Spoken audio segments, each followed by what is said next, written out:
Burkina Faso's baobab tree finds champions in the midst of criticism of Africa's Great Green Wall project to hold back desertification. Fostering the future of Nigerian students. During a two-day summit themed Opening New Frontiers, the United States affirms its commitment to supporting the Nigerian education system. In a country with a heritage of world champion runners, a Kenyan entrepreneur celebrates 6 years of running a successful footwear company.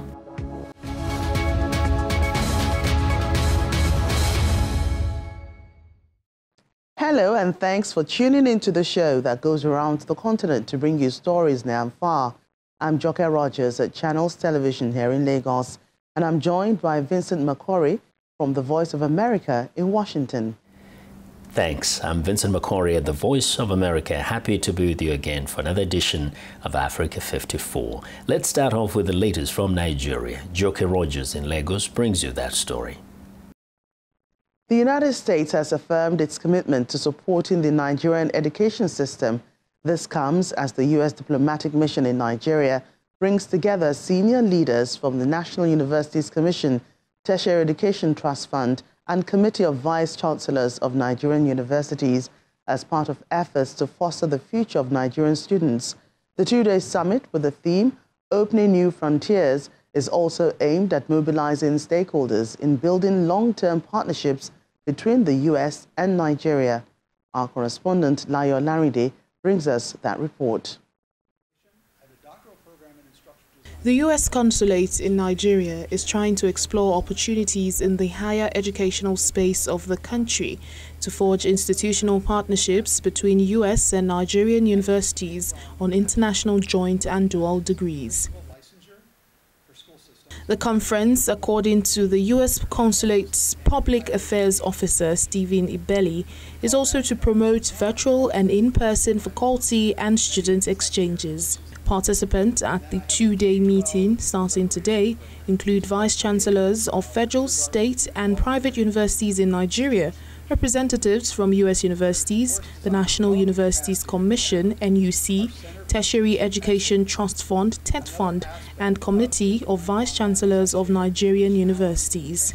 We align ourselves with this inaugural higher education conference because we'll be able to harvest and glean some of the best practices that make, some of those academic traditions thick. What are the things that we need to do differently? And this is why we're here. We hope that by partnering with the U.S. and other development partners, we will give our universities the much needed visibility. Mr. Stephen Ibeli highlights that the plan to strengthen the educational system will also enable students to access quality education throughout Nigeria. Not everyone can go to the United States or other countries, but maybe we can bring the education to them. Maybe we can exploit these online resources, these partnerships for all of Nigerians. Education remains the bedrock of any nation, and stakeholders believe this partnership will foster its growth in Nigeria despite the numerous challenges facing the sector. Layo Olarinde, Channels Television News. Joining us to discuss this is a lecturer at the Department of Public and International Law of the Nasarawa State University, Chukwuemeka Eze. Thank you so much for joining us today on Africa 54. Thank you for having me.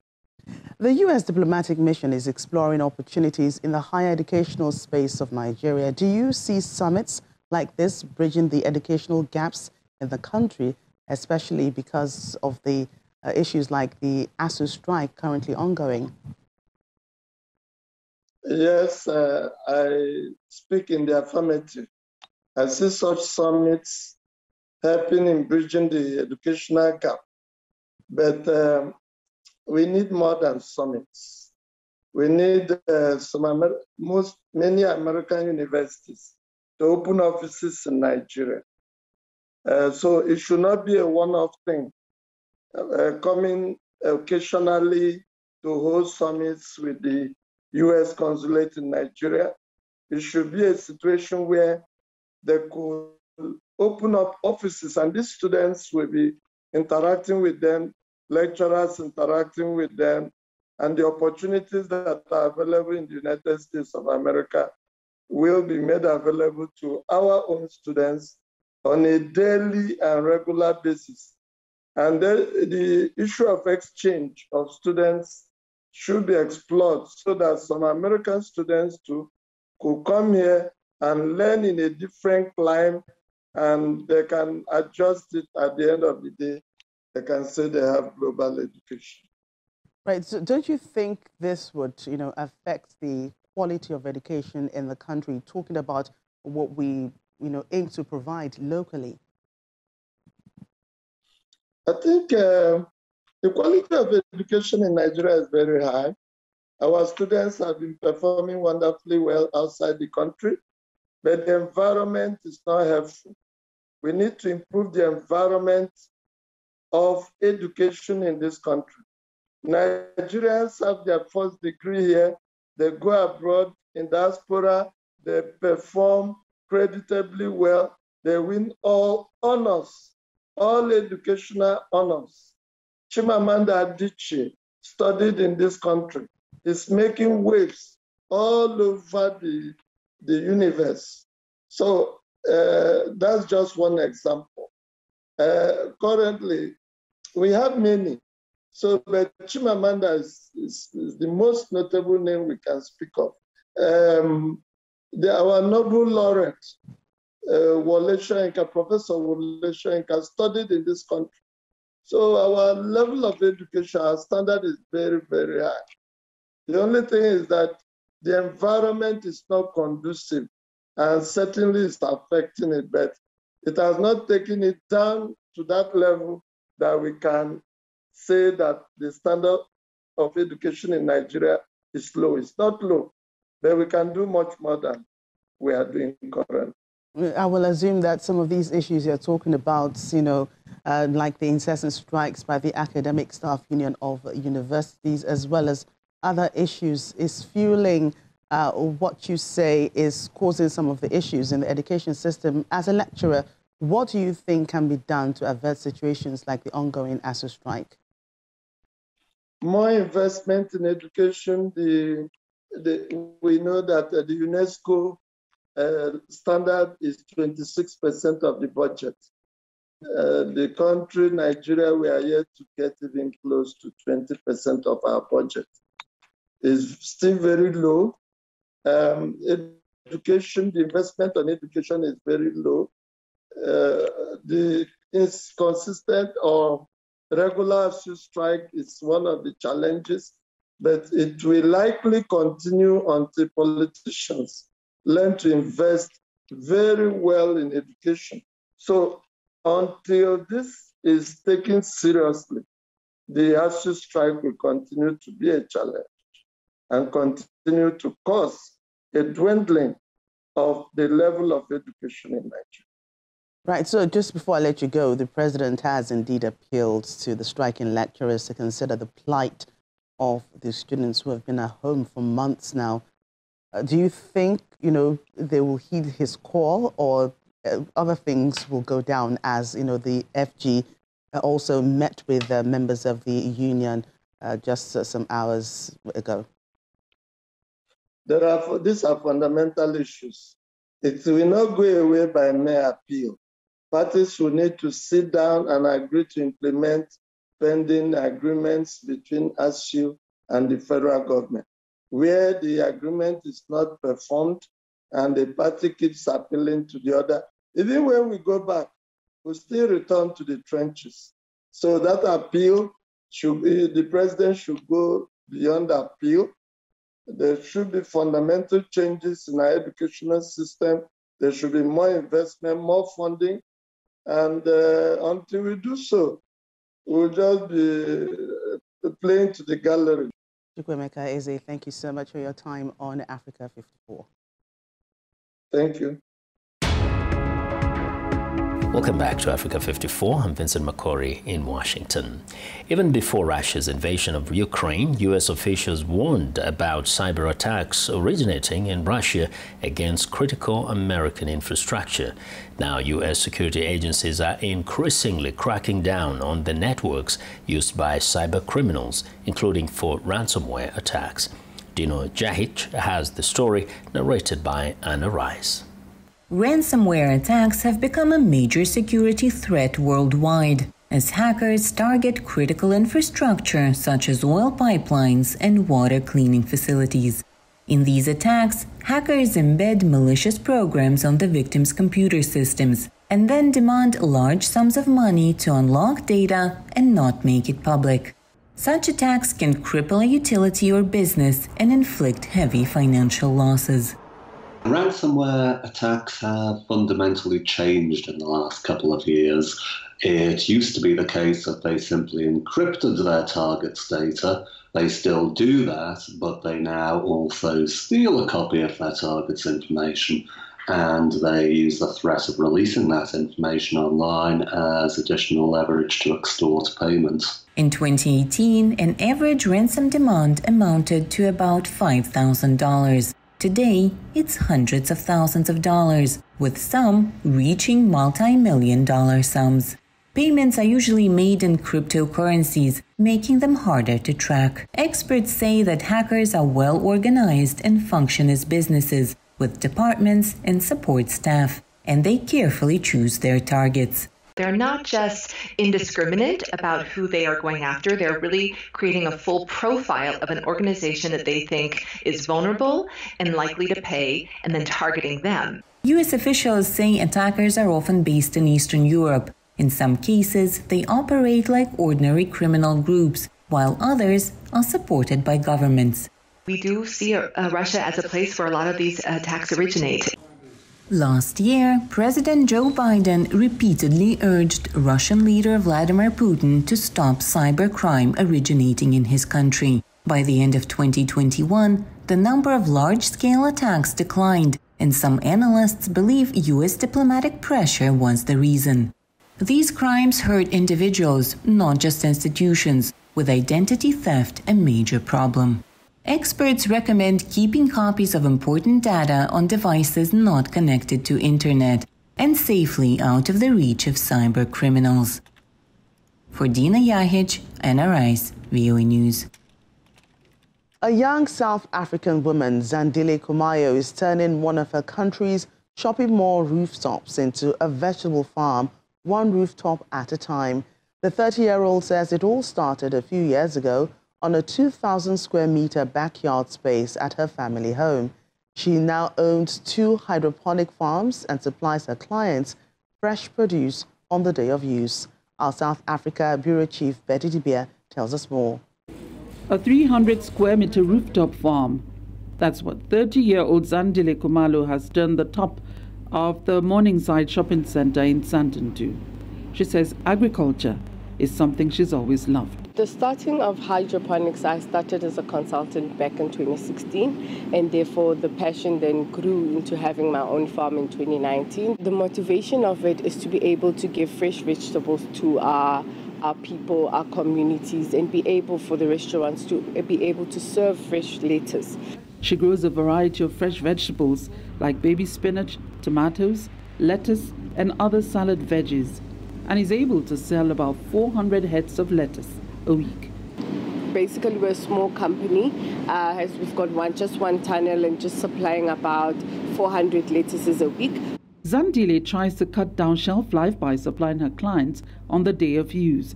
That's part of her business model, for which she has very big dreams that require an investment injection of about 10 million rands for things like modern greenhouses as well as proper pack houses. So this whole rooftop is the first pilot stage. This is the first phase for the pilot stage, of which is a 300 square meter tunnel that we've got with the systems inside. Therefore, once we've all filled up the entire rooftop, we've got 9 shopping mall centers throughout the country to be able to build on those and be able to bring much more vegetables closer to their market too. Are you making profit? Depends on how your market is. if you are to plant what is needed by that market, by that location, it makes your life much more easier for you to actually see profits out of what you're planting for the people. We joined Zandile for a fresh harvest for delivery. The order is a crate of lettuce for the Hussar Grill, one of the restaurants she supplies below inside the shopping center. Every time we get things from here, it's very, very fresh, and we can't complain. Since we have used here, we have never had any complaints, and our clients are very happy with the products from Zandile. Armed with her big dreams, hopes for investment and determination to expand and create employment, she says the plan is to conquer all provinces in South Africa, one shopping mall rooftop at a time. From Johannesburg, South Africa, Betty Dibia for GIST Nigeria. It's time for a short break. As we do, we remind you to visit our website, channelstv.com, for news and programming around the clock. You can also find us at youtube.com/channelsweb. Still to come on the program, in the Eastern Democratic Republic of Congo, a very special rehabilitation center gives orphan chimps a sanctuary amid renewed violence in the country and continued poaching.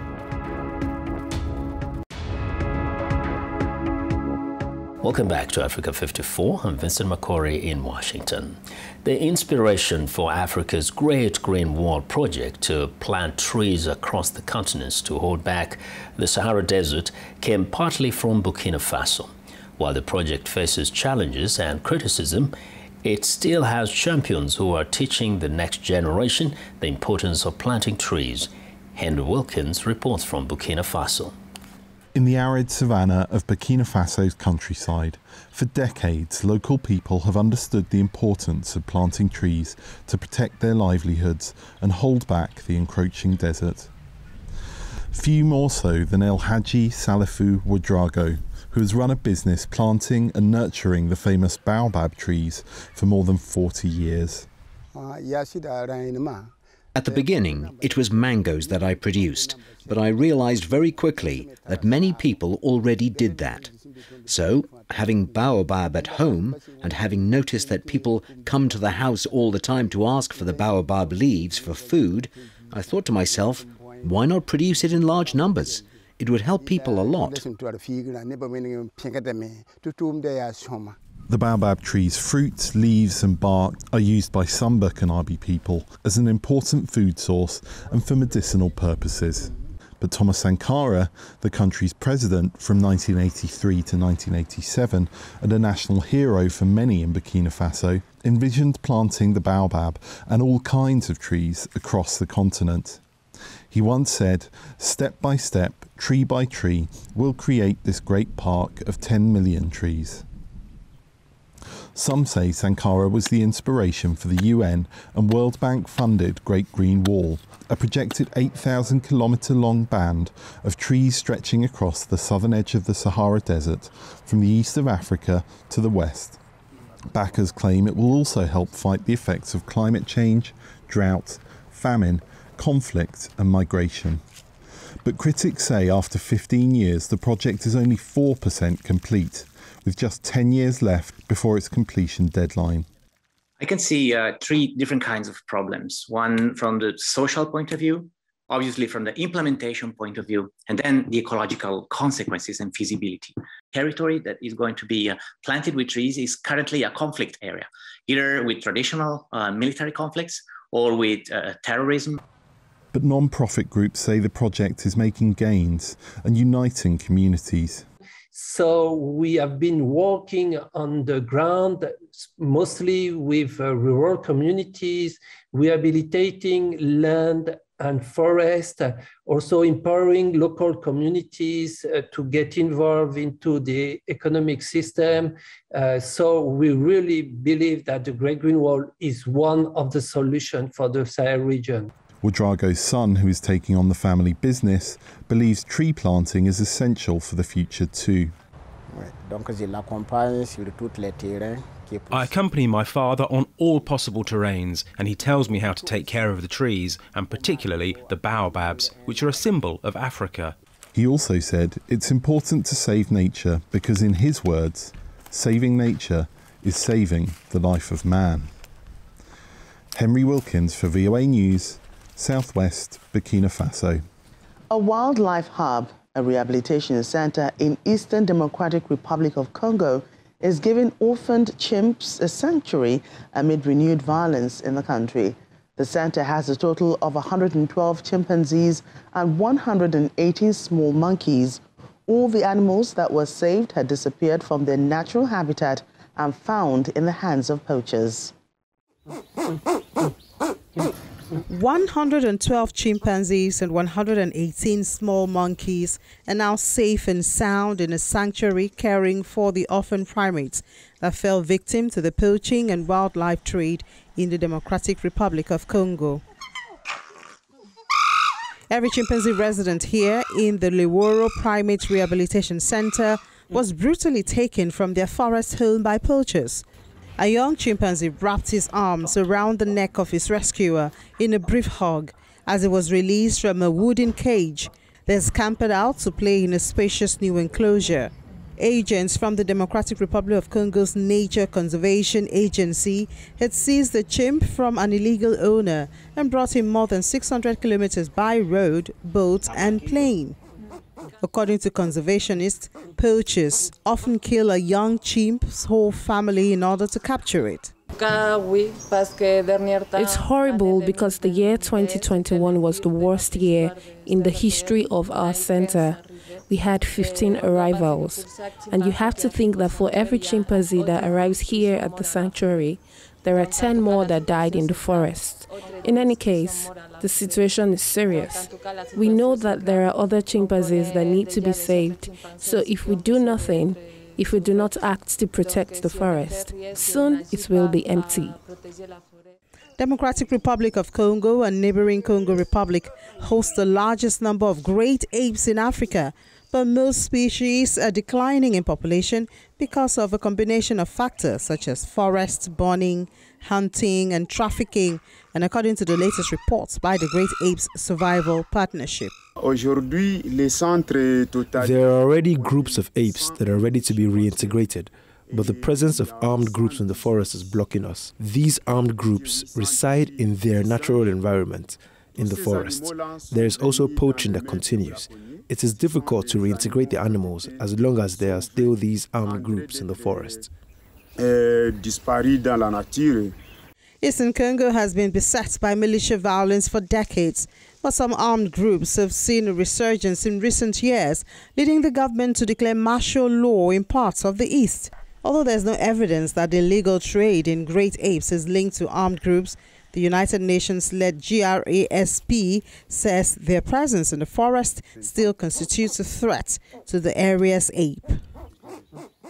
Kenyan entrepreneur Navalayo Osembo co-founded a footwear company 6 years ago with a dream of building on the country's heritage of great runners such as Eliud Kipchoge and Wilson Kipsang.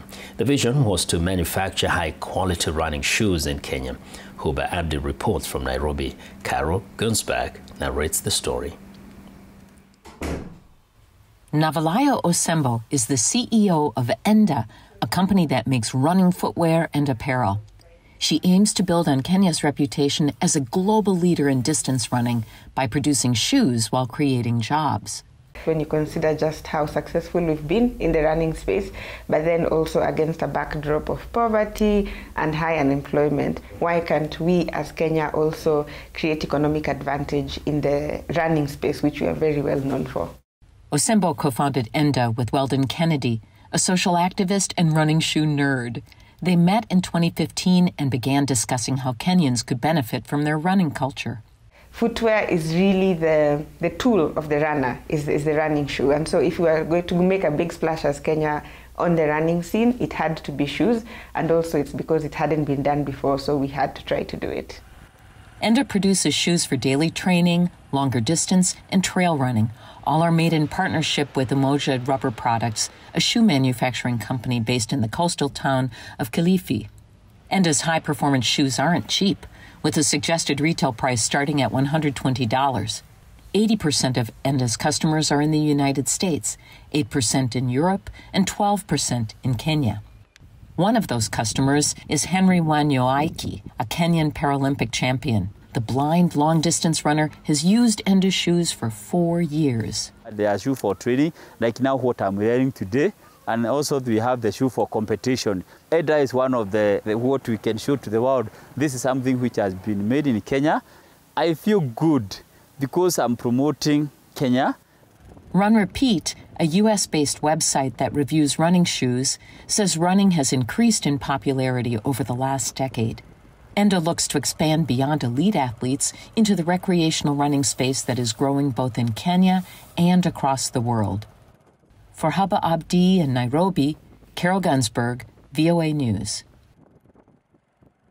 Well, and that's our show for today. You can find all the continent's top news and the world news online at voaafrica.com. Check it out. I'm Vincent McCory in Washington. Channels Television has our last word from Lagos.